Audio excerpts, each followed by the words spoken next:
All right, this is the continuation of our discussion for Bill of Rights. So we ended at section number 13. Let's have just a recall. Bakit nga ba may right of bail o bakit nga ba may karapatan ang mga akusado na magpiyansa?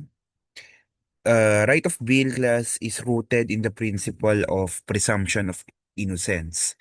Kasi when an accused or a suspect was arrested, they should be assumed or presumed rather as innocent until proven guilty. So yun po yung ano natin, yung doctrine na sinusunod natin na kapag hindi pa natatapos yung pagdinig ng kanyang kaso, dapat yung akusado ay innocent pa sa mata ng batas up until na-prove ng ating mga ng hukuman na guilty na ito. So yung presence ng veil, since the person is not yet proven guilty, they should not be unnecessarily deprived of liberty while waiting for their trial. Okay? So the bill allows the accused to continue working, to support his or her family, to come up with an effective argument for his or her defense o yung kanyang side during the hearing of his case or her case, 'di ba? Instead of nakadetain siya o nakabilanggo siya.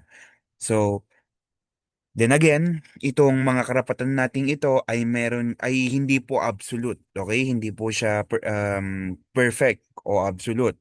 So, bail may be denied in serious offenses, like for example, yung punishable by reclusion perpetua or life imprisonment, especially if the evidences of guilt is very strong. Okay? Ito po ay dinedetermine ng ating hukuman, especially during bail hearing, kung bailable ba o hindi yung isang kaso. Okay? So, ginagawa ito para limitahan o i-prevent yung isang tao o yung akusado na may grabing krimen na makaalis ng bansa o makaalis ng kanilang lugar o mag-pose pa ng future danger sa komunidad o sa society. Okay? Next, we have number 14, section number 14, the right of the accused. Right of the accused is divided into two.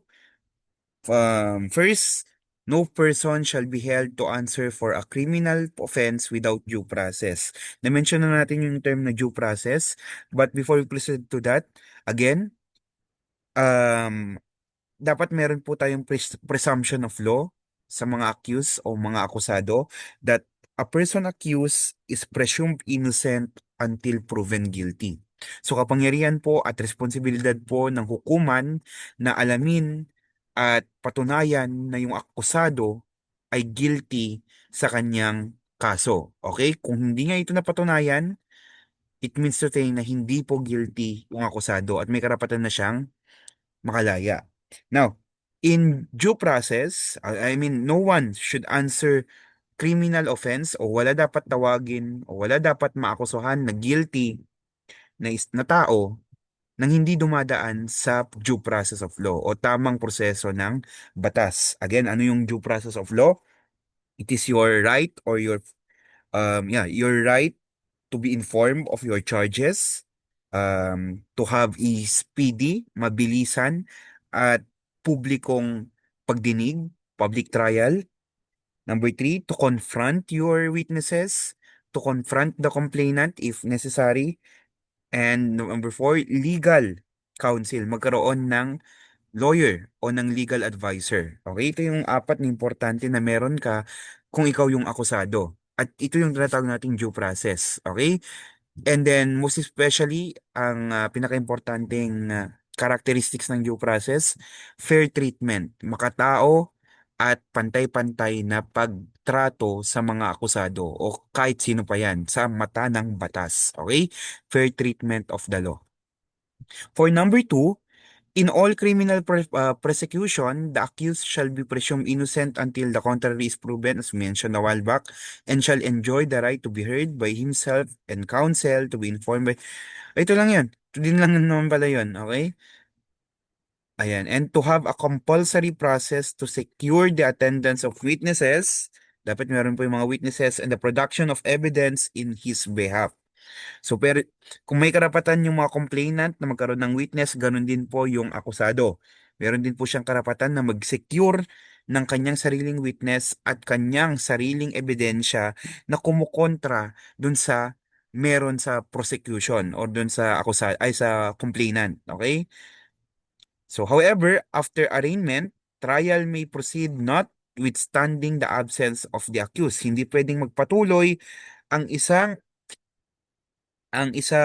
paglilitis ng hindi o wala yung akusado dun sa hukuman o dun sa korte. Okay? Provided that he has been duly notified and his failure to appear is unjustifiable.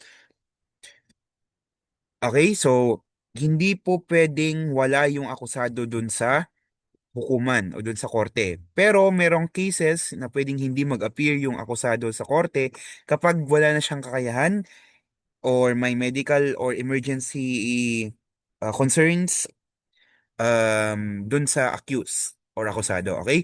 For section number 15, writ of habeas corpus. Meron na tayong writ kanina, that's writ of amparo, pero ngayon, bagong writ na naman.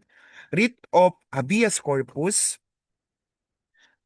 The privilege of the writ of habeas corpus shall not be suspended except in cases of invasion or rebellion when the public safety requires it. May exception pa rin, no? Pero anong ibig sabihin po ng writ of habeas corpus?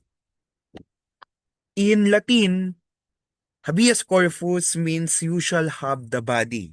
Meaning to say, it allows a prisoner or a detainee or the accused to challenge their imprisonment before a judge, to question or to clarify what is the reason, the probable cause or the reason why is he or she being detained or being imprisoned by the authorities.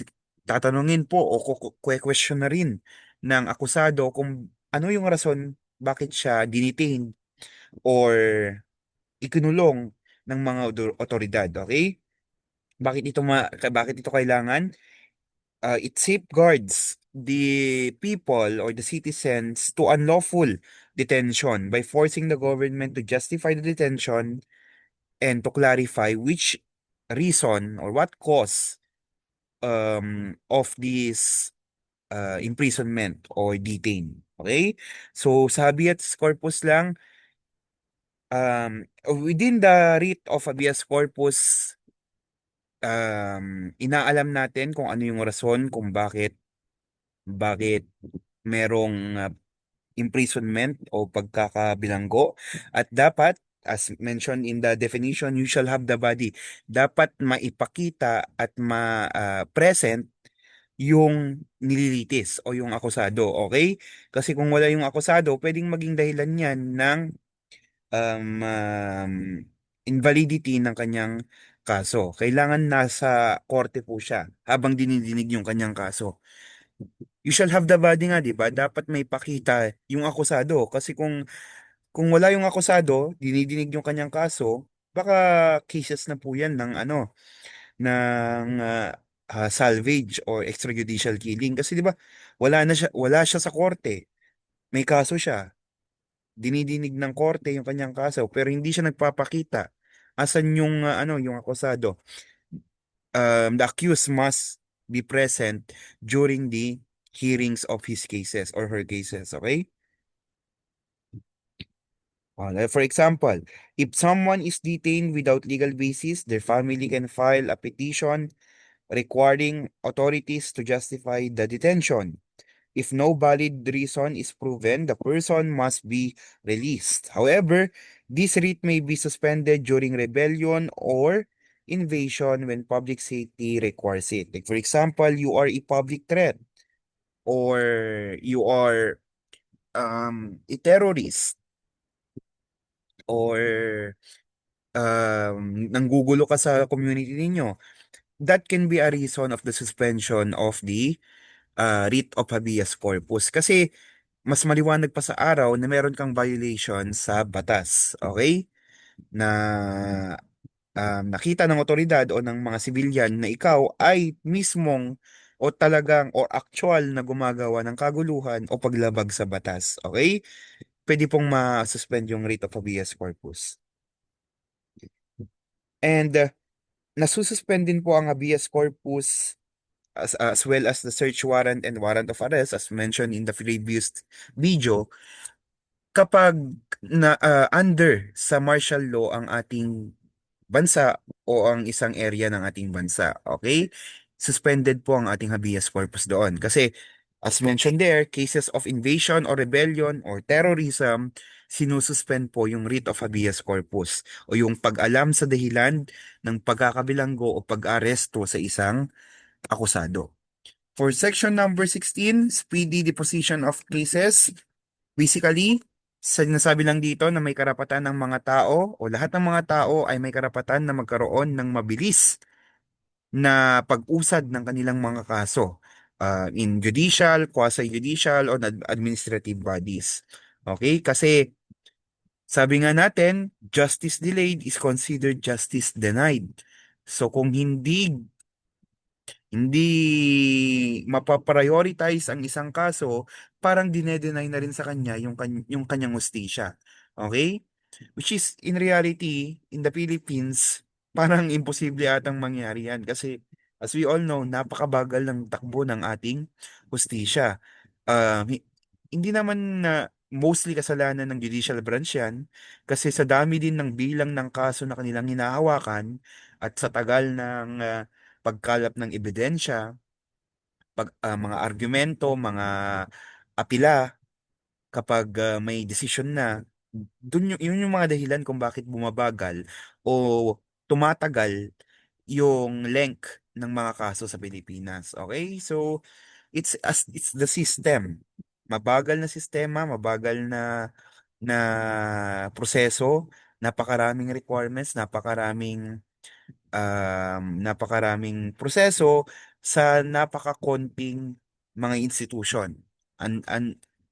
Kulang yung infrastruktura, mga tauhan, mga profesional na humahawak sa mga kaso. Kaya masyadong matagal. Okay? Next, number 17. Number 17 is like self-incrimination. No person shall be compelled to be witness against himself. As you can see in the picture, naging sikat po itong self-incrimination na ito during the case of the pork barrel scam of Janet Napoles. Kasi during the Senate hearing, parating yung sinasabi yung I invoke my right to self-incrimination. O sinasabi niya dito na um, gusto niyang i-upheld yung kanyang karapatan na ah, hindi gamitin yung kanyang mga sasabihin against herself. Okay? Sumikat ulit ito nung ginamit ito ni Arevalo. Arevalo ba to? Oo, yung isa sa mga kontraktor ng flood control sa Pilipinas during the flood control issues. Ayan, so may karapatan yung mga akusado na i-upheld o i-invoke yung kanilang karapatan na wag magsalita dahil yung mga sasabihin nila ay pwedeng magamit laban sa kanilang sarili o maaring maging ebidensya sa kanilang mga future na kaso. Okay? May karapatan tayong gawin yan. Okay? That's self-incrimination. It is the protection of individual from being forced to testify against themselves. Okay? Next, number 18 or section number 18, political freedom. It is divided into two as well. Tama? Two. First, no person shall be detained solely by reason of his political belief and aspiration. Walang tao ang dapat maikulong umakasuhan dahil sa kanyang politikal na paniniwala at mga ideolohiya. Okay? So, kung ikaw ay nasa oposisyon, hindi ka pwedeng kasuhan ng administrasyon dahil ikaw ay opposing force ng gobyerno. Hindi po pwede yon. Hindi po pwedeng kasuhan o ikulong ang isang tao dahil sa kanyang political na paniniwala. Alright? But pwede kang makulong kapag ikaw ay direktang kumukontra violently sa gobyerno. Like, for example, nag-iignite ka ng rebellion against the government. Yun po yung ano, yun po yung pwede nang ikulong o pwede nang idetena or kasuhan ng gobyerno. Kasi bawal po ang rebellion sa Pilipinas. Okay? Rebellion, mutiny, ano ba? Basta yung pagkontra directly sa gobyerno. Pero pag pagkontra ay pagkondena, iba po yung pagkontra sa pagkondena o yung pag-raise ng question, pagtatanong, pagrereklamo, pag-call out sa ginagawa ng gobyerno. Yun po yung hindi rason para makulong ka. Okay? Okay lang po yun. Freedom of expression po natin yun. Pero yung direktang pagkontra, direktang pagkalaban sa gobyerno, rebellion na po yun. Hindi po yun pwede. Okay? Number two, no involuntary servitude or forced labor in any form shall exist except as a punishment for a crime whereof the party shall have been duly convicted. In short, bawal po ang forced labor unless the government require you to do it because it is the punishment of a crime that you have done. Meaning to say, sapilitan kang pinagtatrabaho ng gobyerno bilang sanction o punishment sa ginawa mong krimen. Like for example, community service. Okay? Pero kung wala namang dahilan, wala ka namang kaso, hindi pwedeng um, mm, forced labor o pagtrabahuin ka ng gobyerno ng sapilitan. Okay? Kailangan may kabayaran po yun. Employment na po yun dapat. Okay? Number 19. Section 19. Ay do, within this section part 2, 'di ba merong part ng ating article 2, section 2 din ata 'yon na if the govern if the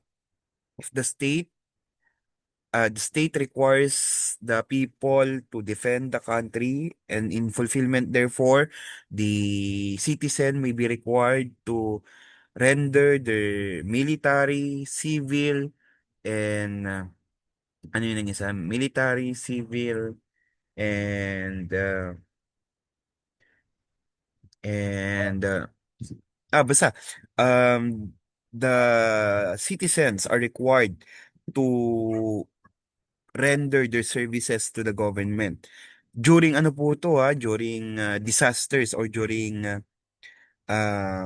wartime, okay, pero during peacetime wala namang kaguluhan. Hindi po ay bawal po ang involuntary servitude or forced labor. Okay? Section number 19, no cruel, degrading, or inhuman punishment. Same as the previous sections, pinagbabawal po ang excessive fines, excessive bail. Wala po dapat cruel, degrading, or inhuman na punishment like torture, ano pa? Torture, um, extrajudicial killing, ano pa ba yung mga inhumane na punishment. Usually, yung torture talaga yung ano especially para makakuha ng confession or ebidensya sa sa pamamagitan ng torture, pinagbabawal po yan ng batas, okay? And sabi nga dyan, inhumane punishment, kaya bawal po hindi po naipapasa ang death penalty. Though, kung ipapasa ulit o ibabalik ulit ang death penalty sa Pilipinas, pwede po yun mangyari kapag may batas po na maipapanukala sa ating Kongreso. Okay? Alright? Ayan o. Neither shall death penalty be imposed unless for compelling reasons involving heinous crime. So, pwede pong maibalik yan sa Kongreso kasi hindi po totally ipinagbabawal ng ating saligang batas ang death penalty. Okay? Pero ngayon, wala po tayong death penalty kasi wala pong batas para sa death penalty. Pero kapag ipinanukala yan sa Kongreso, pwede po yung maibalik. Okay? Pero sa kasalukuyan, yung mga dating death penalty kasi yung mga panahon ni Era Estrada, meron pong death penalty, di ba? Pero nung tinanggal ito sa panahon nila Gloria at saka ni Noynoy Aquino, yung mga crimes, kaso na ang hatol ay death penalty ay dinigrade or ibinaba sa reclusion perpetua. Now, the employment this is the number two of this section. The employment of physical, psychological, or degrading punishment against prisoner or detainee, or the use of substandards or inadequate penal facilities under subhuman conditions shall be dealt by the law. Okay, so bawal po ang pupersa, pagtotorture, physical man yan, psychological, or kahit anong uri ng torture sa mga prisoners or detainees at yung um, paggamit sa mga prisoners o detainees ng mga substandard or inadequate penal facilities o yung hindi maayos na kulungan ay maaring maging dahilan ng paghahatol ng kaso o punishment sa otoridad. Okay? So, according to our constitution, dapat at least humane din yung kalagayan dapat ng mga nakabilanggo. Okay? Pero sa Pilipinas, kung titignan natin, sardinas po ang senaryo sa mga kulungan. Which is, kahit na nagkasala yung mga taong ito, may karapatan din pa rin sila na magkaroon ng at least maginhawa o maayos na penal facilities o mga kulungan. Okay? But then again, it's the condition or the system of the Philippines na hindi nakakasunod o nakaka-follow ng sinasabi ng ating saligang batas. Section number 20, no imprisonment for debt. Sinasabi dito na walang tao ang dapat maikulong dahil sa utang o hindi kabayaran sa mga tax. Most specifically, mga non-income tax o mga tax mula sa um, mga tax galing sa property tax, indirect taxes, separate po yung income tax kasi may ano yan, may fines din yan o ibang punishment po yan. Pero um, technically, sinasabi lang ng section na ito, walang tao ang dapat may kulong ng dahil sa pagkakautang. So kung hindi sila may kukulong o hindi sila pwedeng may kulong, ano ang maaring gawin ng mga taong um, kinautangan ng mga ng mga taong hindi nakakabayad. So ang maaari nilang gawin kapag hindi nakabayad yung mga nakautang sa kanila, maaari nilang kunin o mag-file ng seizure o acquisition of personal properties ng mga nagkautang sa kanila as a payment or payback of their debts. Okay? Um, kapag hindi aprobado o hindi saklaw itong seizure o acquisition of personal properties, pwede silang mag-file ng warrant of garnishment o yung pagkuha dun sa pondo o sa pera na meron sila sa kanilang mga bank accounts. Pwede pong gawin 'yon ng mga nagpautang, okay? Or seizure o pagkuha sa kanilang mga real properties like lands at saka mga bahay. Okay? Pwede po nilang gawin yon kapag hindi nabayaran ang utang ng mga nagkautang. Okay? But then again, hindi po pwedeng may kulong yung mga may utang kapag hindi nila nabayaran. Pero pwede pong makulong yung mga umutang kapag um, yung mga, yung hindi niya pagbabayad ng utang ay involved doon ay fraud, deceit, or a criminal act. Meaning to say, yung hindi niya pagbayad ng utang ay ay I mean, hindi siya nakabayad ng utang kasi niloko niya yung inutangan niya, or in-scam niya, or dahil sa ang tawag nito, um, hindi siya nakabayad kasi may criminal act siyang ginawa. Okay? So, within those exemptions, pwede pa rin pong makulong yung mga nagkautang. Okay? Pero in general, wala pong nakukulong dahil sa pagkakautang o hindi pagbayad ng utang. Okay? Ang maaring gawin, seizure o pag-acquire o pagkuha dun sa mga properties ng mga nagkautang. Next, section number 21, entitled Double Jeopardy. Sabi dito, no person shall be twice put in jeopardy of punishment for the same offense. If an act is punished by a law and an ordinance, conviction, or acquittal under either shall constitute constitute a bar to another. Para ako nagbabasa na grade 1 eh. Conviction or acquittal under either shall constitute a bar to another prosecution for the same act. Okay, so let's simplify this section. So according to this section, there's n- there no no person shall be acquitted, or I mean shall be accused or be detained or arrested or um put in trial twice for the same offense. Okay? So, for example, if an accused is acquitted or napawalang sala na siya, they cannot be prosecuted again for the same crime. Okay? So, hindi po pwedeng dalawang beses na kasuhan yung isang tao para sa iisang kaso o sa iisang offense. Okay? Like for example, kinasuhan ka ng kapitbahay nyo ng theft o pagnanakaw. Pero dahil walang ebidensya, inakwit ka or pinawalang sala ka ng korte. Now, nakahanap ng ebidensya yung kapitbahay nyo against you again with the same case.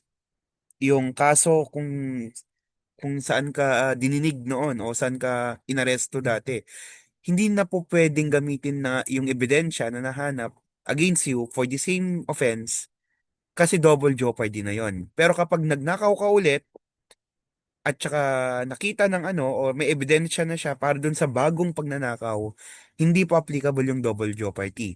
Okay, double jeopardy lang po ay applicable kapag yung accused ay dalawang beses na inaresto or trinayal para sa iisang kaso. Okay? Like for example, another example is kinasuhan ka ng scamming, tapos na-acquit ka, tapos kinasuhan ka ulit. Same na na scamming na kung saan ka iniresto dati. Kasi kasi ngayon um, mas confident na yung nag-accuse sa o yung nag-complain sa na mas malakas na yung argument nila, yung ebidensya nila. Hindi po yun i-accept ng korte kasi hindi po pwedeng ma-trial o ma-accuse yung isang tao sa iisang act. Okay? Pero again, kapag inulit o gumawa ng bagong act yung akusado, hindi na po siya part ng double jeopardy, okay? Hindi na po siya part ng double jeopardy. Ah, ano pa ba para mas maliwanag? Um,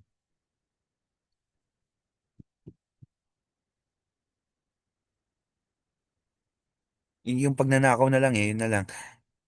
Um, kapag nagnakaw ka, Kinasuhan ka, dininig yung kaso mo, hinatulan kang guilty. Hinatulan kang guilty ha. Tapos, sinerve mo yung kaso mo, nakulong ka ng, sabihin natin, 3 years. And then nakalaya ka. Tapos kinasuhan ka ulit ng kapitbahay mo na nagpakulong sa'yo dati for the same reason, for the same case na nakukulangan siya dun sa ano mo, dun sa sentence mo. Kaya final ulit yung kaso with the same theft na sinerve mo na yung sentence.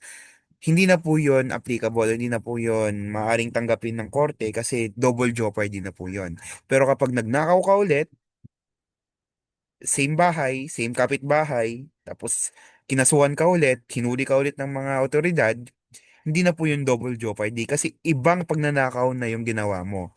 Hindi na po siya yung same na pagnanakaw na ginawa mo nung una na sinerve mo na yung sentence o yung punishment. Okay? Yeah, just to summarize, you cannot be tried or punished twice for the same crime. Pero pag once the case is finished, um, the state cannot keep coming back to prosecute you again for the same offense unless you do another offense even if the same crime. Pagnanakaw, pagpatay, etc. Okay? O ito, mas madali na lang. Kapag nakapatay ka ng tao, nakasuhan ka, inaresto ka, pero sabi ng korte, walang ebidensya, kaya nakalaya ka. Or may ebidensya, guilty ka, kaya ikinulong ka, 20 years. And then, nung nakalaya ka, kinasuhan ka ulit ng same na pamilya.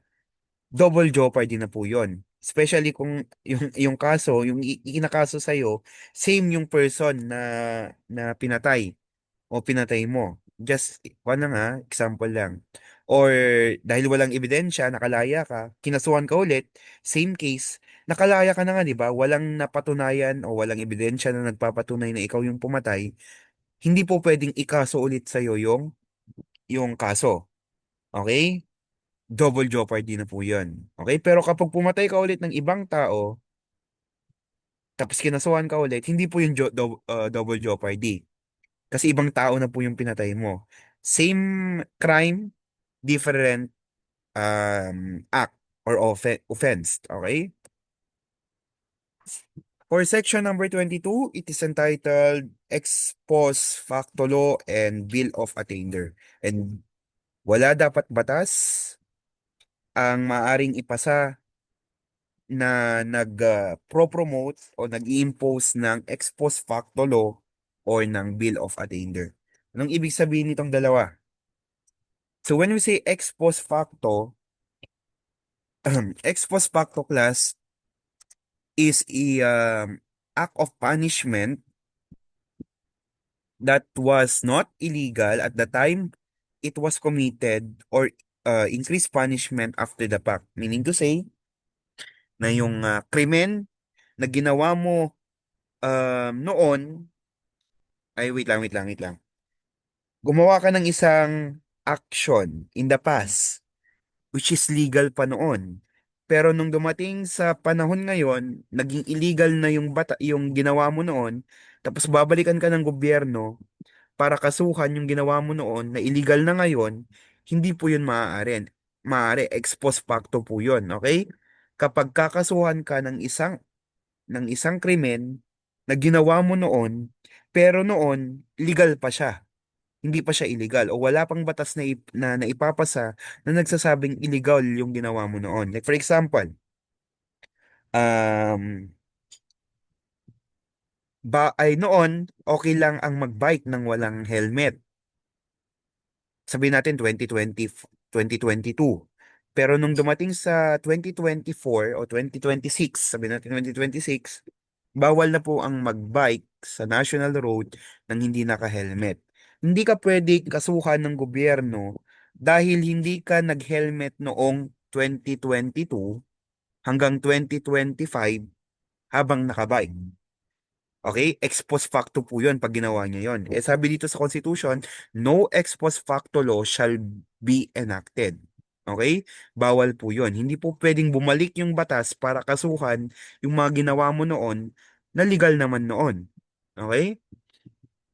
Pero kapag hindi ka na nag-helmet ngayon, eh may batas na nagsasabing dapat naka-helmet ang mga tao kapag nakabike, pwede ka nang kasuhan ngayon.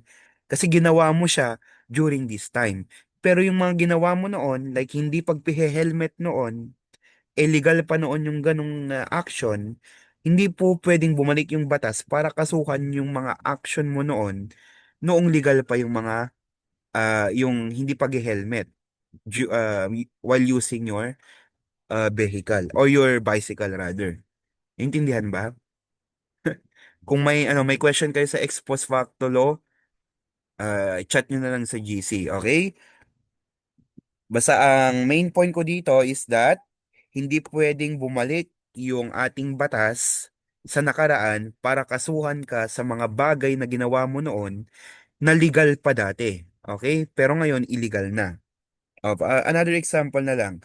Noon, hindi pwedeng magpatakbo ng business online nang walang business permit.